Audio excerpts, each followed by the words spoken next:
10편 90편 1절에서 6절까지 교독합시다. 주여, 주는 대대 우리의 거처가 되셨나이다. 산생이기 전 땅과 세계의 주께서 소하시기 전 영원부터 영원까지 주는 하나님이시니라. 주께서 사람을 티끌로 돌아가게 하시고 말씀하시기를 너희 인생들은 돌아가라 하셨사오니 주의 목소리는 천년이 지나갈 거리 같으며 밤에 한 경전 같을 뿐이니라. 주께서 저희를 홍수처럼 쓸어 가시나이다. 저희는 잠깐 자는 것 같으며 아침에 돋는 풀 같으니이다. 푸른 아침에 꽃이 피어 자라다가 저녁에는 백화가 되어 가나이다. 아멘. 예전에 시편을 하다가 89편까지 이제 하고 중단했는데 이제 다시 시편을 보게 됐습니다. 시편은 전체적으로 150편, 굉장히 큰 분량입니다. 장수로 이야기하면 제일 많은 장이 시편입니다. 근데 굳이 분량으로 따지자면 에레미야가 더 분량은 많지만 장수 1장, 2장 이렇게 하는 거는 시편이 150편까지 있으니까 제일 길고, 전체 150편 가운데 다윗의 시라고 이렇게 이름을 붙여진 게 한 약 반이 됩니다. 그리고 한 50편 정도는 아예 누가 지었는지 이제 이름 같은 게 없는 게 있고요. 그 외에 뭐 아삽의 시, 고라의 자손의 시, 솔로몬의 시 이렇게 몇 개 있는데, 오늘은 특별히 이 90편은 모세의 기도라고 이렇게 제목 붙어 있습니다. 그러니까 시편은 다윗만의 시는 아니고요. 성도들의, 또 사도들의, 구약을 얘기하면 선자나 그런 사람들의 시들이 어느 시점, 굳이 따지자면 이스라엘 백성들이 포로 잡혀가서 다시 돌아와서 느헤미야, 에스라 이런 데서 성전이 새로 지어질 그 당시에 완전히 이제 시편이 묶어져서 오늘날 150편이 됐다라고 학자들은 그렇게 이야기를 합니다. 그 대부분은 다윗의 시고, 나머지는 오늘 보면은 모세의 시라고 기도라고 되어 있는데 하나밖에 없습니다. 모세의 기도는. 모세의 시는 신명기에도 나오고 또 출애굽기에도 하나님 앞에 찬양하는 시가 있습니다. 근데 이 시편에도 딱 한 편, 90편에 모세의 시가 있다는 사실, 이게 좀 특이한 부분입니다. 원래 시편은 원래 제목, 구약의 70인경이라고 해서 70인의 학자들이 구약의 성경을 다 모아서 이렇게 기록된, 거기에 보면 제목이 현악에 맞추어 부르는 노래의 가사 이런 식의 제목이 되어 있다고 합니다. 근데 그 이후에 나라마다 번역을 하면서 우리는 그냥 시편 이렇게 간단하게, 원래는 현악이면 뭐 가야금이나 뭐 바이올린이나 어쨌든 그런 현악이잖아, 그죠? 그런데 맞추어서 부르는 가사 이렇게 이제 되어 있다라고 말합니다. 오늘 본문은 창조주 하나님과 연약한 인간을 대비시키는 내용이 전체적인 내용입니다. 모세는 예수님이 오시기 약 1400년 전 인물입니다. 굉장히 많은 시간이 흐르고 난 이후에 이 시가 아직 남아서 시편에 기록되었다. 주로 시편은 다윗의 시편이 대부분이고 한 반 정도 차지하고, 나머지 3분의 1, 50편 정도는 아예 누구가 지은지도 모르고 나머지 조금 몇 사람들이 되어 있어서 전체적으로는 다윗의 시대에 거의 모아진 거지만 완전히 편입이 된 거는 더 훨씬 뒤 이야기고, 다윗의 시대와 오늘 본문 90절에 기록된 이게 모세 시대는 굉장히 시간이 길잖아요. 그때까지 이 시편이 백성들에 의해서 계속 불려졌다라는 이야기가 좀 특이한 상황입니다. 그만큼 백성들에게는 사랑받는 시였고 기도였다, 이렇게 이제 생각할 수 있습니다. 1절부터 보면 주여, 주는 대대 우리의 거처가 되셨나이다. 하나님이 성도의 거처라는 거예요. 참 이런 표현이 독특하죠. 이스라엘 백성들은 모세 이전에는 자기의 땅이 없었습니다. 애굽에서 종살이하면서 살았습니다.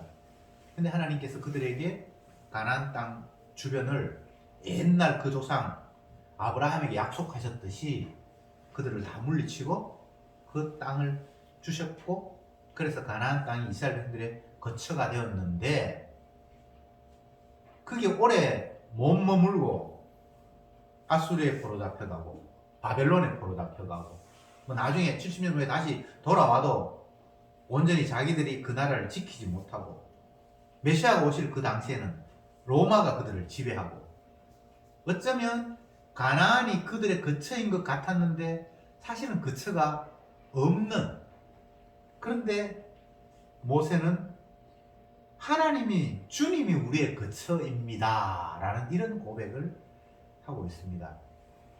거처라는 요 구약의 히브리어의 단어는 마온, 그런 표현을 쓰는데, 그 당시에 이런 표현들은 들짐승들이나 이런 동물들이 자기가 서식지로 삼는 그런 동굴, 그런 의미도 있고, 또 비상시 위급할 때의 피난처, 대피소, 이런 의미로 이 거처라는 단어를 사용을 한다고 합니다.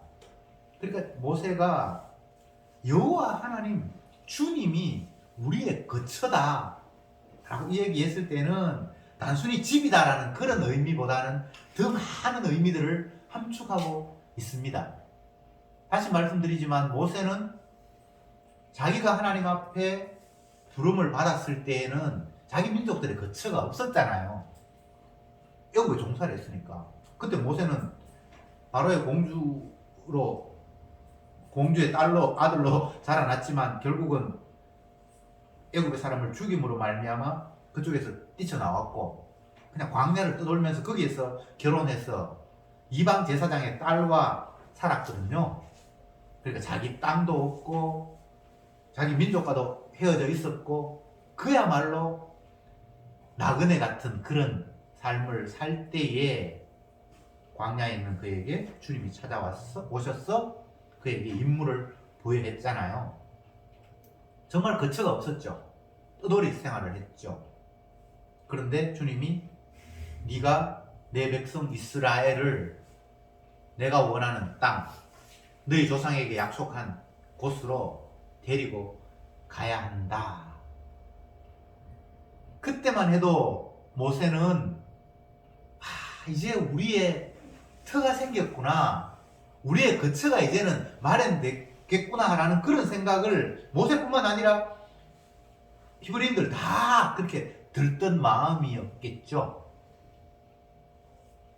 우리가 집이 없어서 남의 집 빌려서 전세살이하고 이렇게 하다가 이제 내 집을 마련하게 되어서 그쪽으로 이사를 간다, 갈 때의 그 어떤 상황을 한번 생각해 보세요. 이거는 개인의 문제가 아니고 민족 전체의 문제니까 정말 설레고 기뻤고 기대에 찼겠죠. 물론 모세가 앞장섰으니까 누구보다도 그 기대가 컸겠죠. 그런데 모세는 하나님이 마련하신 거처에 들어가지 못하잖아요. 그 앞에서 생이 끝나잖아요.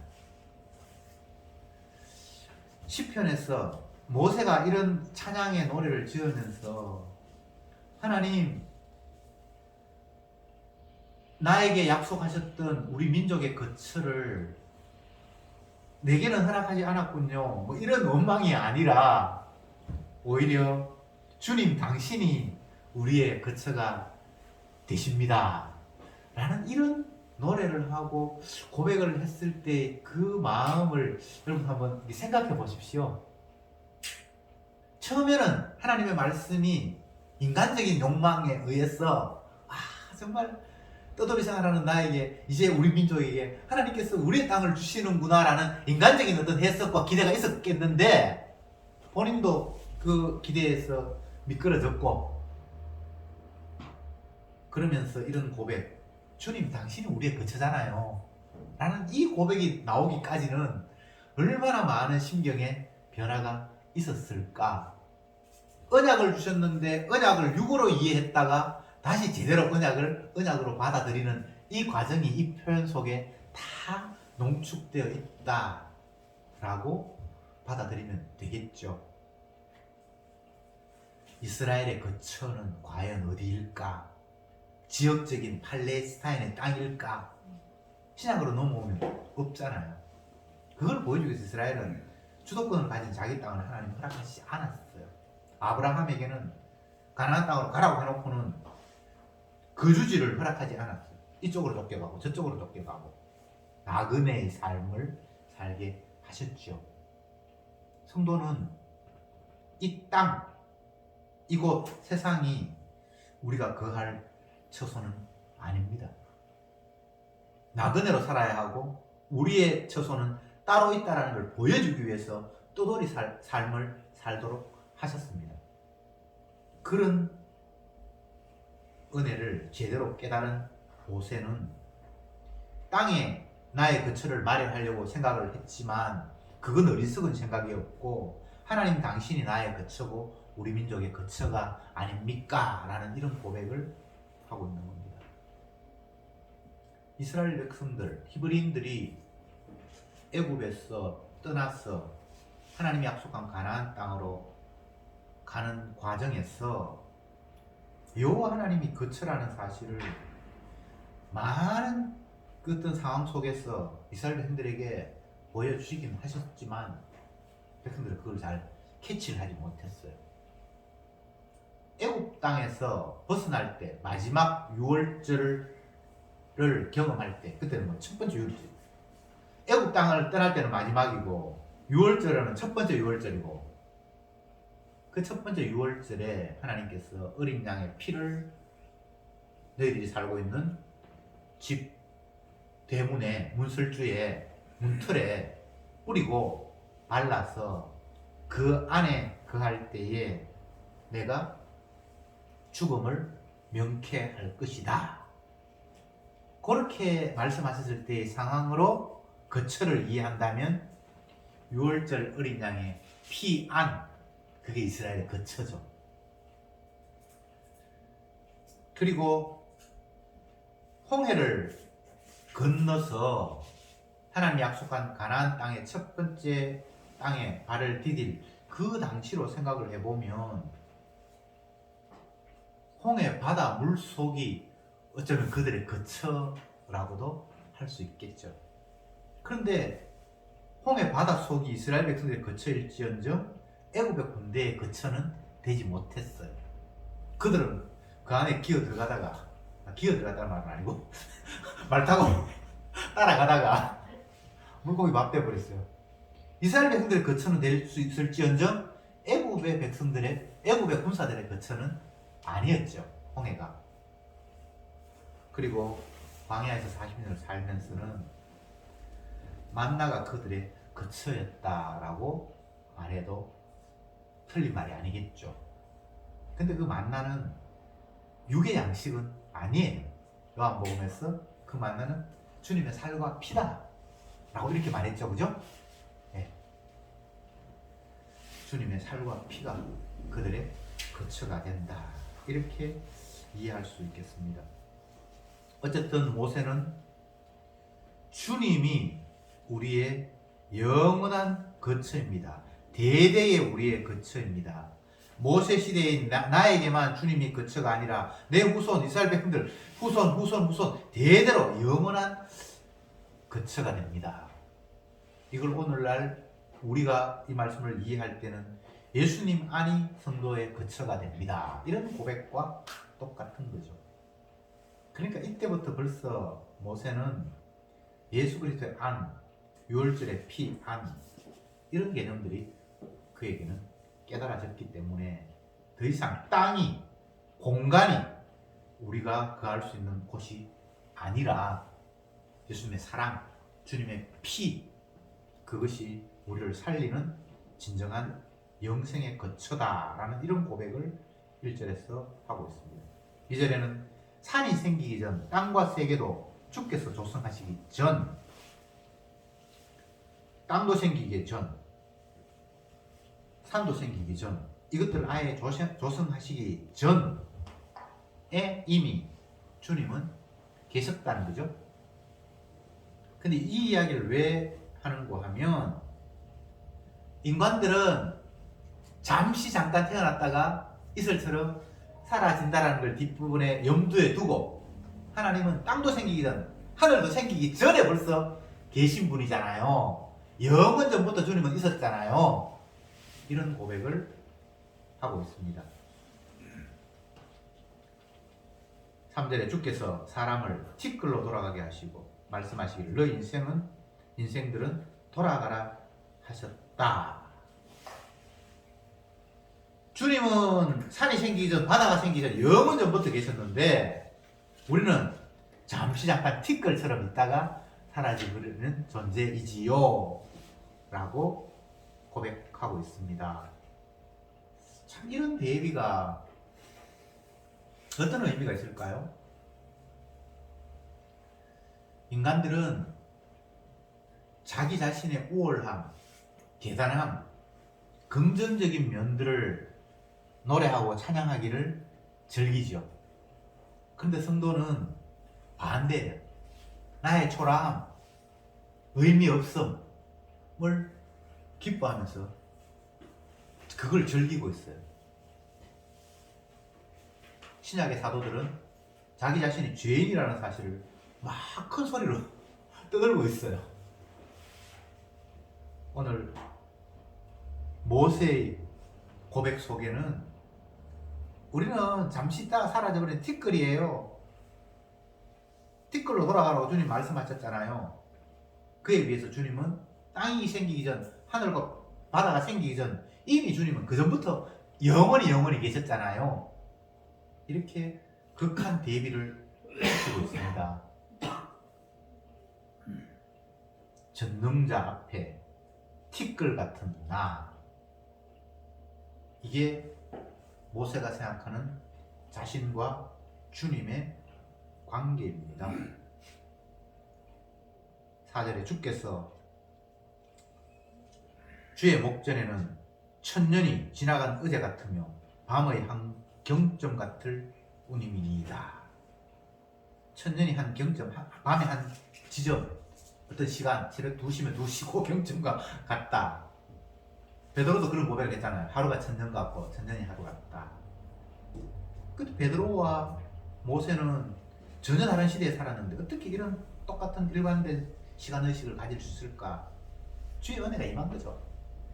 이거 말고는 달리 표현이 안 되죠. 이걸 뭐 물리학적으로 설명하고 그런 문제가 아니잖아요.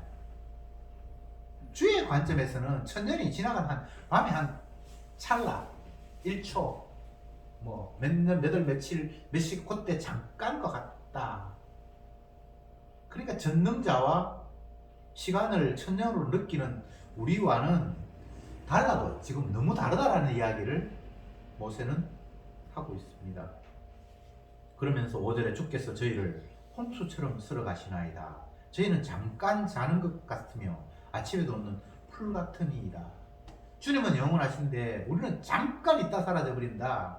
그리고 이 땅에 있었다고 생각했는데 언제 없어졌는지 그냥 사라져 버렸다. 홍수처럼 쓸어 가셨다. 참 이런 표현들이 그저 나오는 표현이 아니에요. 온갖 질고를 다 겪고 주님의 능력 안에 사로잡혀서 나오는 그런 고백이에요.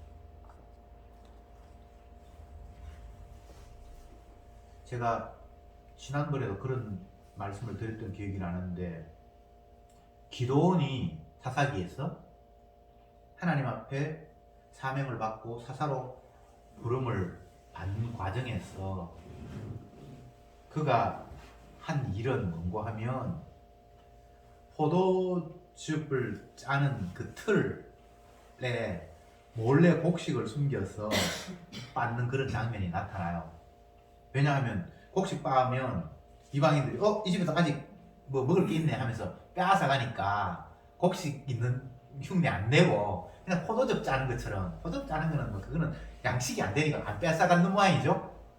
포도즙 따는 틀에 몰래 곡식을 넣어서 그렇게 짜는 그 장면이 나타나는데 저는 그 장면을 읽으면서 기도는 뭐 포도즙을 짜고 곡식을 거기에서 어떻게 해서 지어 짜서 먹을 걸 만들려고 하는데, 저는 그 과정을 하나님이 기도원을 지어 짜는 것처럼 그렇게 느껴졌어요.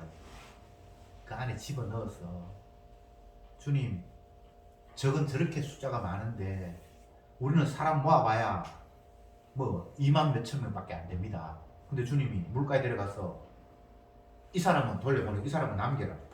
또 10,000명밖에 안 남았는데 그 가운데 또 어떤 사람은 남기라. 나중에 300명 다 남잖아요. 그리고 그 과정이 하나님이 기도원을 막 틀 안에 집어넣고 지어 짜는 것 같은 느낌을 받았어요.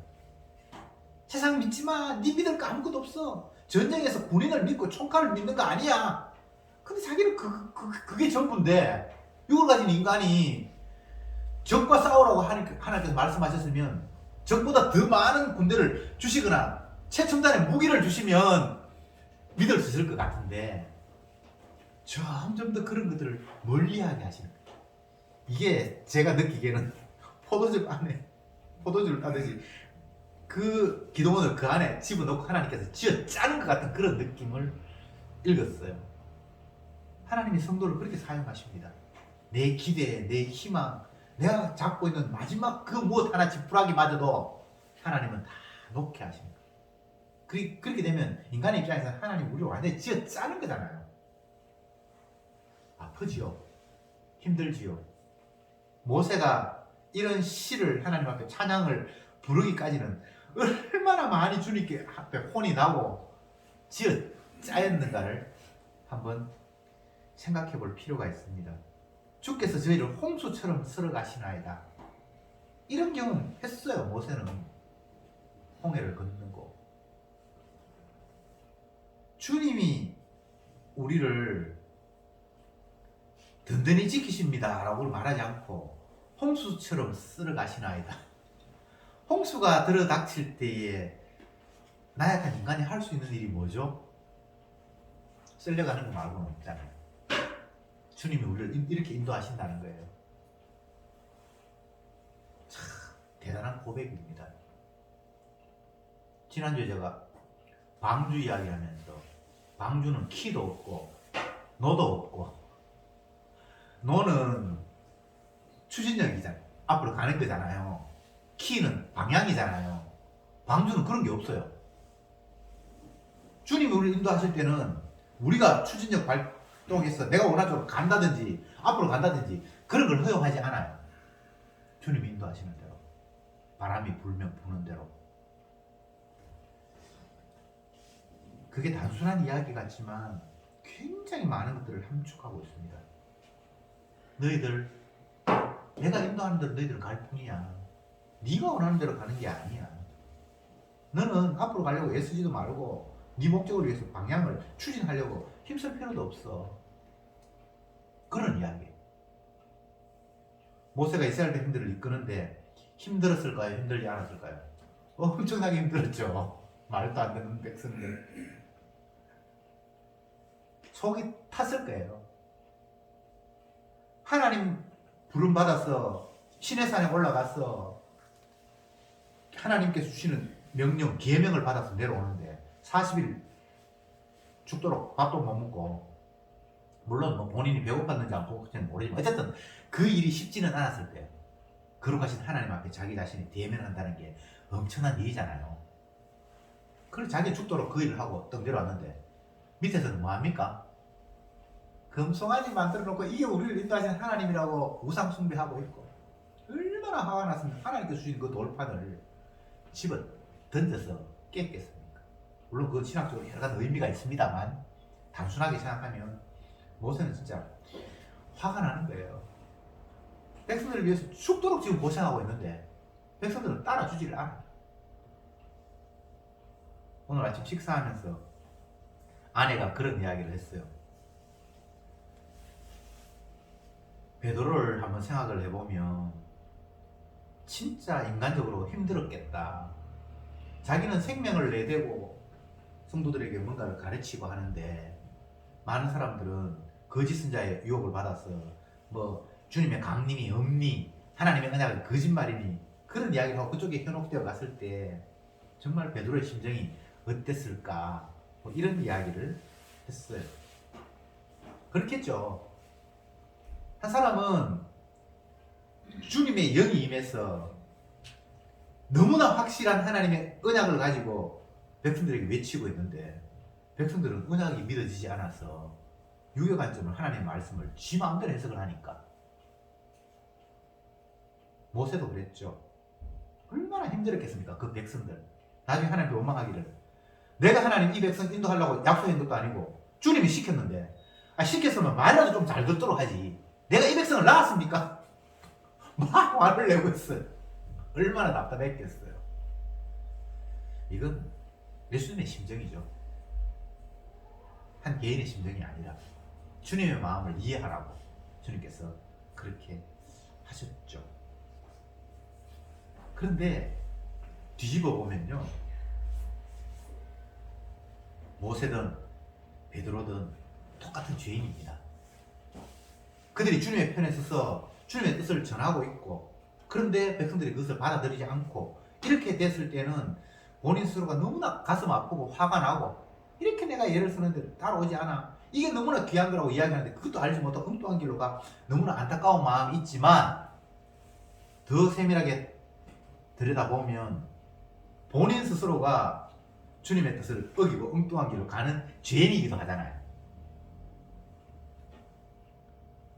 베드로에게는 주님이 이런 말씀을 하셨습니다. 시몬아 시몬아, 사탄이 밀가부르듯 하려고 너희를 청구하였으나 내가 너를 위해 기도해서 네가 떨어지지 않게 되었다. 이런 말이 생각이 잘 안 납니까? 누가복음 한번 찾아봅시다. 22장. 누가복음 22장 31절 천천히 한번 읽어볼게요. 시작. 시몬아 시몬아, 아직 덜 차였습니까? 누가복음 22장 31절 시작. 시몬아 시몬아, 보라 사탄이 밀 까부르듯 하려고 너희를 청구하였으나, 그 다음 계속, 그러나 내가 너를 위하여 믿음이 떨어지지 않기를 기도하였노니 너는 돌이킨 후에 네 형제를 붙게 하라. 베드로 역시 넘어질 수밖에 없는 사람입니다. 그리고 주님을 모른다고 부인한 적도 있었고요. 그런데 주님이 끝까지 그들을 사탄에게부터 지켜서 하나님께 기도해서 그들이 네가 떨어지지 않고 엉뚱하기로 가지 않았다는 거예요. 그러니까 이걸 놓고 보면 백성들이 지금 사도의 말을 듣지 않고 안타까운 마음이 있잖아요. 그렇죠, 그죠? 내가 이렇게 희생하는데 너희들이 내 지심도 몰라주고. 그런데 그렇게 내가 열심히 한다고 해서 그들이 따라오는 건 아니에요. 베드로 자신도 주님께서 십자가에 못 박히는 그 순간까지도 자기는 주님을 모른다고 부인하고 엉뚱한 길을 갔고, 그럼에도 불구하고 지금 뒤늦게나마 주님의 말씀에 붙들려서 주님의 언약을 외치고 있는 이것은 주께서 그가 넘어지지 않고 사탄에게 돌아가지 않도록 끝까지 기도했고, 그렇게 해서 그가 지금 이 자리에 있다는 거잖아요. 주님의 기도 때문에. 여러분과 제가 뭐 아직도 언약 이야기하고 십자가 전부라고 이야기하고, 이게 여러분들의 결심이나 우리의 굳은 믿음, 의지 때문에 된 건 아니고요. 주님이 지금도 기도하면서 우리를 붙들고 계시는 이유 때문이잖아요. 이것을 베드로는 주께서 오래 참으심으로 말하면 너의 구원이 이루어진다, 이렇게 표현을 하기도 했잖아요. 모든 성도는 마찬가지입니다. 그들의 신앙과 결심과 결단, 변치 않는 믿음이 오늘날 이 상태를 유지한 것이 아니라 주께서 그를 붙들고 계시기 때문에, 끝까지 그를 놓지 않았기 때문에 아직도 은혜를 외칠 수 있는 겁니다. 그러니까 이 주님의 은혜라는 건 우리가 이게 놓칠 수가 없는 거예요.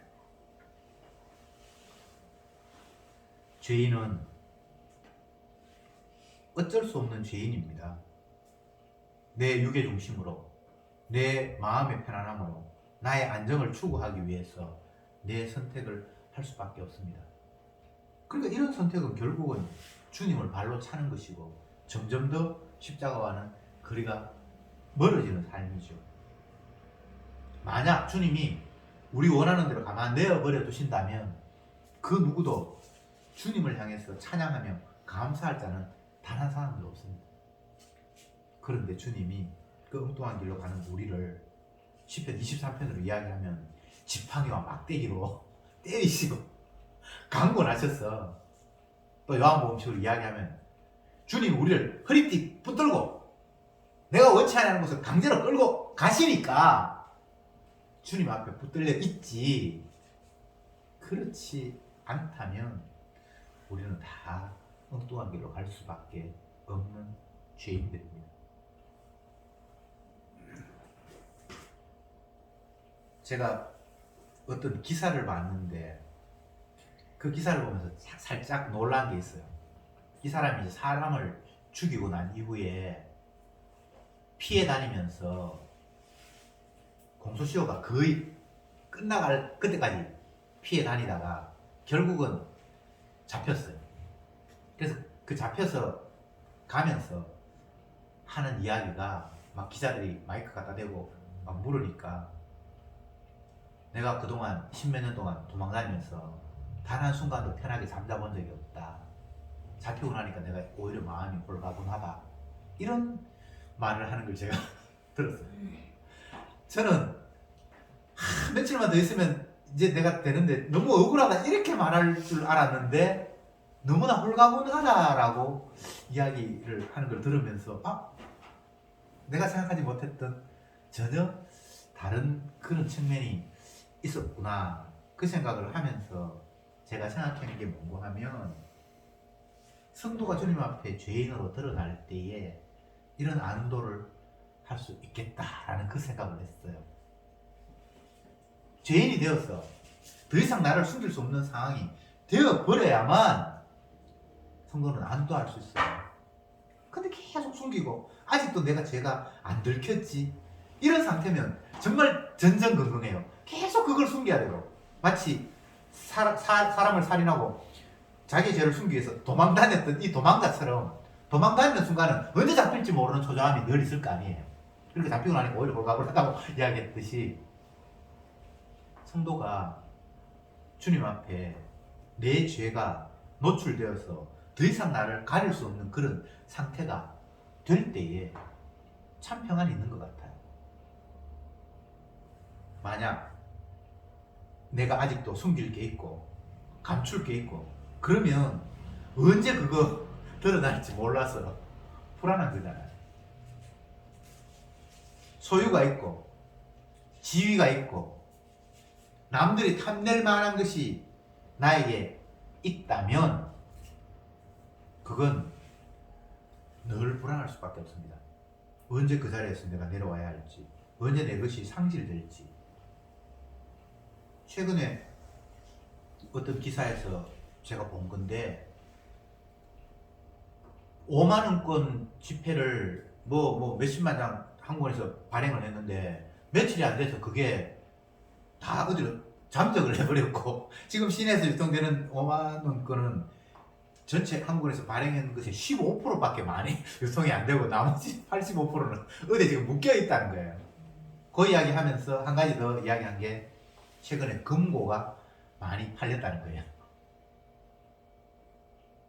자꾸 내 것을 만들어서 그걸 숨기고 싶은 그런 인간의 마음, 그리고 그 돈이 떳떳하게 유통되지 못하고 숨기는 건 뭔가 세금을 내야 되는데 뭔가 정당하게 그 돈이 유통이 안 되고 부당하니까 자꾸만 감추고 내가 필요할 때 그걸 꺼내 쓰겠다고 금고를 마련하는 것 같아요.